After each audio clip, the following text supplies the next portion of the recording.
Pagi yang cerah. Pagi di mana Dila, seorang ibu muda yang selalu melakukan aktivitasnya sehari-hari. Dan seperti biasanya dia mengantar anaknya untuk ke sekolah. Pagi itu Mas Danu suaminya, ketika sedang sarapan, di saku celananya berbunyi suara HP. Detik itu juga Danu berpamitan untuk berangkat kerja. Dila tak merasakan hal aneh terhadap sikap suaminya itu. Karena dia tahu kalau suaminya adalah seorang pengusaha dan memiliki kantor sendiri dengan beberapa karyawan. Suatu hari, Danu meminta izin untuk berangkat ke luar kota.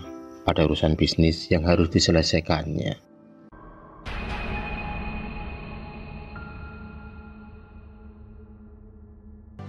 Mas Danu kemudian menjelaskan dan Dila pun mengerti. Sasa, gadis kecil buah hati mereka, menangis tak ingin ditinggal oleh ayahnya. Pelukan hangat dan ciuman kasih sayang mendarat di pipi tembem Sasa.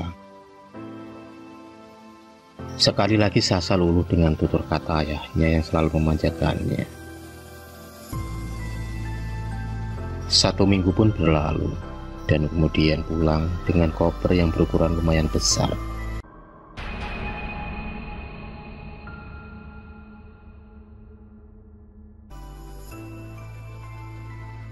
Dengan dalih koper besar itu berisi oleh-oleh untuk Sasa dan tentu saja dirinya.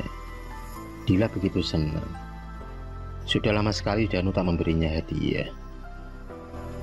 Baru saja Dila mau membuka koper itu, tiba-tiba Danu melarangnya dengan alasan masih ada berkas-berkas penting di dalamnya.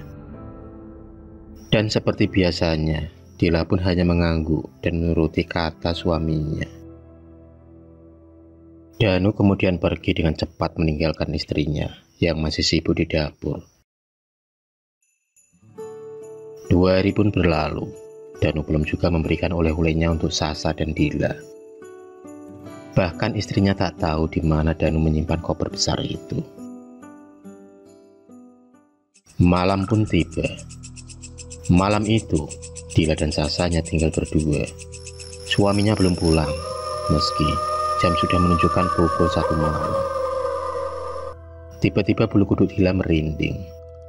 Tak seperti biasanya. Suasana malam itu benar-benar terasa mencekam.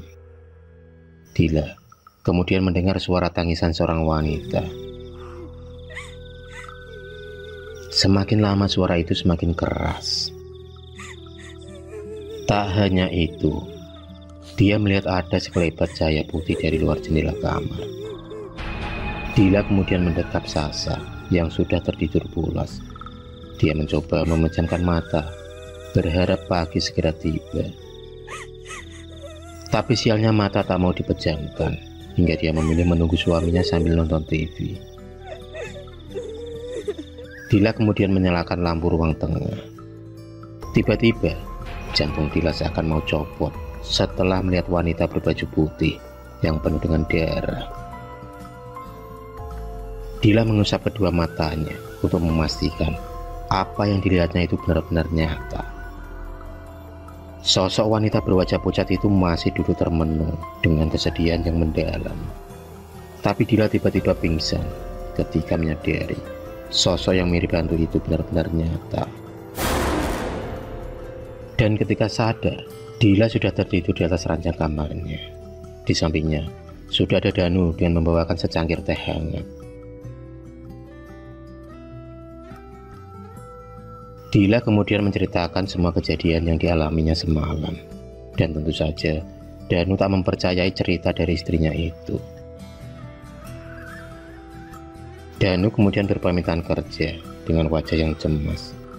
Dia selalu mondar-mandir dan kurang fokus. Aneh, itulah yang dirasakan Dila pada suaminya sepulang dari luar kota. Siang itu, Dila ingin memasak untuk Sasa. Tapi tiba-tiba dia mencium bau yang sangat menusuk hidung.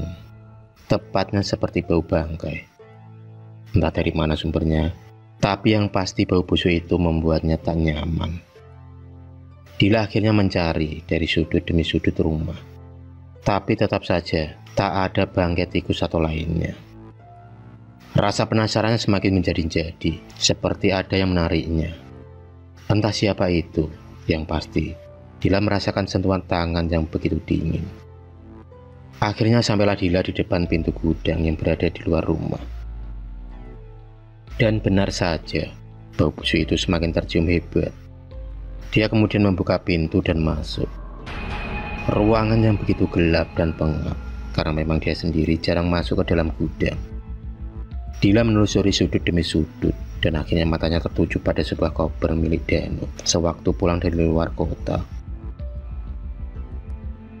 Bau itu semakin nyata dan jelas.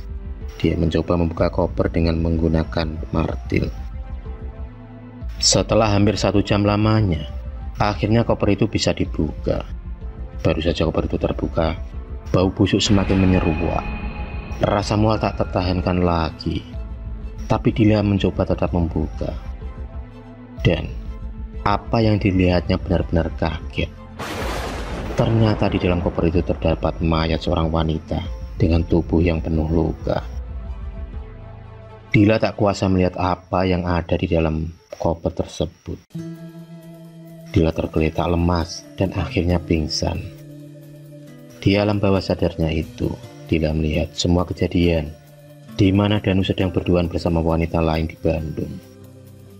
Mereka memadu kasih begitu mesra bak pasangan yang sedang jatuh cinta. Tampak Danu tak mau lepas dari pelukan wanita tersebut. Wanita itu memang cantik dan begitu mempesona. Tampilannya selalu modis dan seksi, membuat siapa saja yang melihatnya langsung terpikat.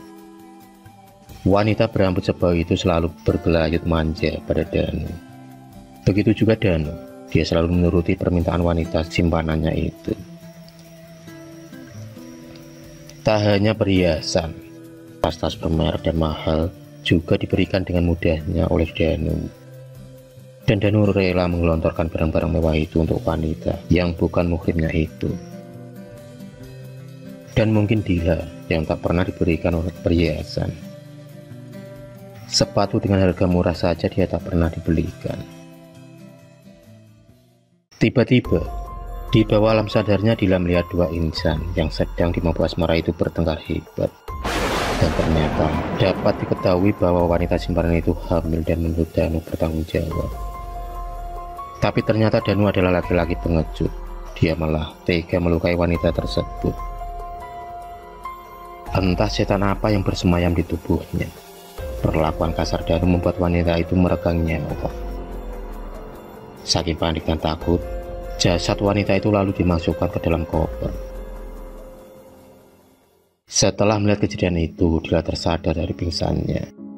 Tubuhnya gemetaran dan air matanya meluncur deras di pipi. Dia tak menyangka Danu yang dikenal sebagai suami sempurna tega berbuat sekeji itu. Dila dengan sekuat tenaga beranjak dari tempat duduknya. Dia kemudian bergegas ke kantor polisi untuk menceritakan temuan mayat di rumahnya.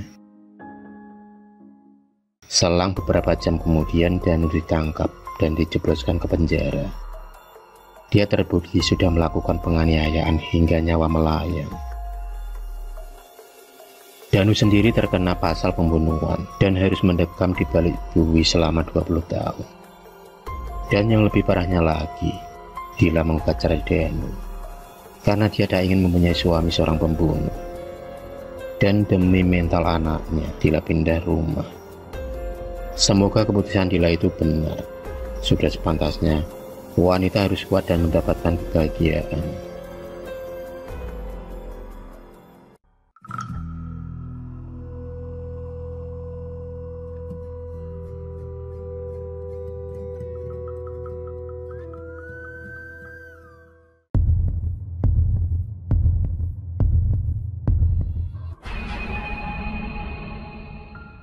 Terima kasih sudah menonton video cerita bergambar ini.